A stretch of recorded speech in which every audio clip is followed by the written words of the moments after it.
Hi guys, being photographers, I'm sure that you're in a similar situation to me in that you travel a lot.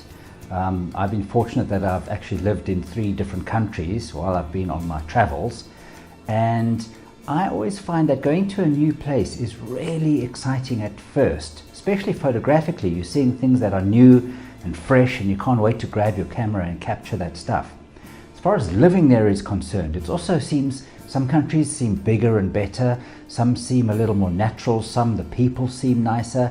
So there's always something fresh and new and exciting about going to a new place. However, as in my case, when you've been there for a while, you suddenly start to miss the things that you have in your own country. And although living abroad for 5 years, every single time I come back to my home country. Why? Because it's perfect? No, of course not. Because it's familiar. So what I want to do is I want to tell you about the 10 best things that I've discovered with the Panasonic so far. Okay, bear in mind, and I'll always say this, there is no perfect camera system yet. However, because it's new and fresh and exciting for me, I want to go through the 10 things that I've really enjoyed the most about it. We'll cover the negatives in a later episode. Once I've had my honeymoon period with the camera, we'll chat about the pros and cons and weigh them up side by side. All right, so first off, I love having a preview in the viewfinder. Now, this isn't specific to Micro Four Thirds or Panasonic. Of course, if you've got a digital viewfinder, you have the same thing. But remember, I'm comparing full frame. In my case, my most recent system was Canon to the Panasonic Micro Four Thirds. Okay, so it's really refreshing that every time you take a picture, you can keep your eye on the viewfinder and see the picture that you've taken, instead of always coming back and looking on your screen and then going back and taking your second shot. And if you're getting older like me, your eyes aren't too good, so you've got to pull the camera further away. Really nice just to have that diopter setting and you're seeing that image perfectly as you've taken it. Great. Loving the fast autofocus of the camera and the lenses and the combination. Much better than my previous system, and I can imagine that for sport, that's going to be a real advantage. I'm not a sport or action photographer, however, I shoot for a lot of corporate clients who sponsor sportsmen, so I do end up shooting the top sportsmen, whether it be golf or football or rugby, and often they want to do some moving shots where you really need that quick autofocus, and it's nice to have that in the bag. The stabilization on this camera is insane, especially if you use it with the lens that is matched to the stabilization of the camera. So in the camera, on the sensor, you're getting a 5-axis stabilizer, and in the lens you're getting stabilization too. So when you put the two together, they tell me it's around 6 stops that you're getting. I mean, that's literally meaning you can hand hold a picture at 1 second, maybe half a second. Of course, that's if you've got a wider angle lens. You're not going to do that with a 500mm lens. But that's insane. If you can handhold and shoot a picture at 1 second, that's a real advantage. I'm loving the rotating LCD screen. So you can tilt it up, down, left, right, switch it right around, tuck it away when you're done to protect the screen itself. And the quality of it is amazing. It's like looking at an Ultra HD television set from 10 meters back. It's really crisp and clean. Menu items on this camera, it's really well laid out. I have a Sony system that I use for my video on the side, and oh my gosh, you can get lost in that menu for weeks without ever coming out. Because it's wirelessly enabled, you can now pair your smartphone to the camera. So your smartphone, doesn't matter how big it is, can now become a monitor or a screen for what your camera is seeing. You don't have to be tethered or be really close to the camera as well. You can be a fair distance away, and you can remotely focus and trigger the camera from the tablet or the iPhone. It's got 3 custom functions on one of the dials, the main dial. So you either switch to C1, C2, C3, and C3 has actually got 3 other little sub menus in it. So you could have 5 custom setups for your camera. I'm definitely going to use that. When I'm shooting events, I put it on custom 1. When I'm shooting marketing or PR or promotional material, where we're perhaps going to go to print, I'm going to chuck it over to C2. And when I'm shooting slightly more intense jobs where we need optimum quality, I'm going to put it over to C3, where I've got my raw settings set up and color profiles that aren't going to mess with the original tone and color of the picture. This may seem like a strange one, but I love where the on-off button is.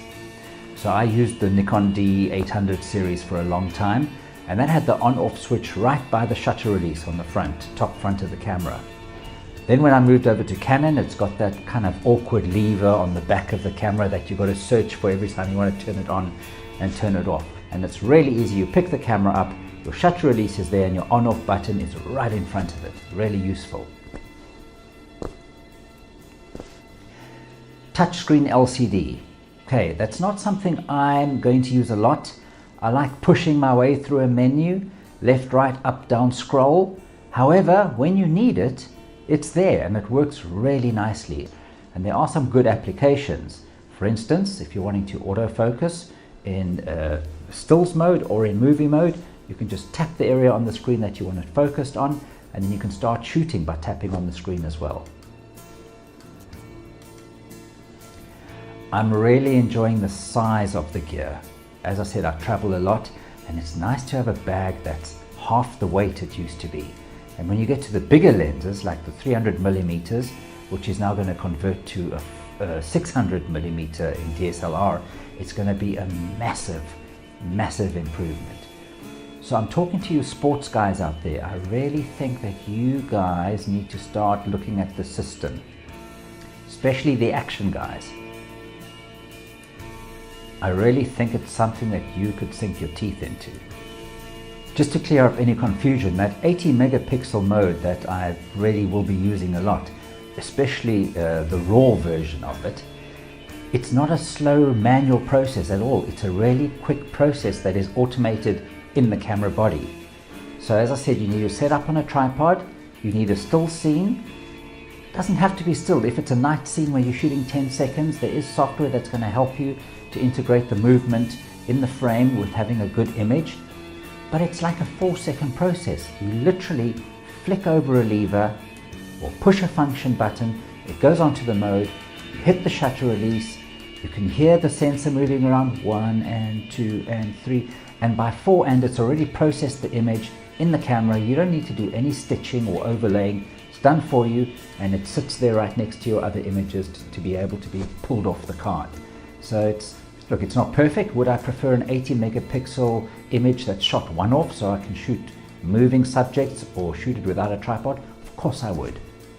But I think that it's a very, very good feature that they've included in the Micro Four Thirds sensor. Because that sensor is so small, we can have it moving around, we can have that 5-axis image stabilization, and it does open up a whole lot of avenues. Also, I just want to reiterate again that I'm not a tech head.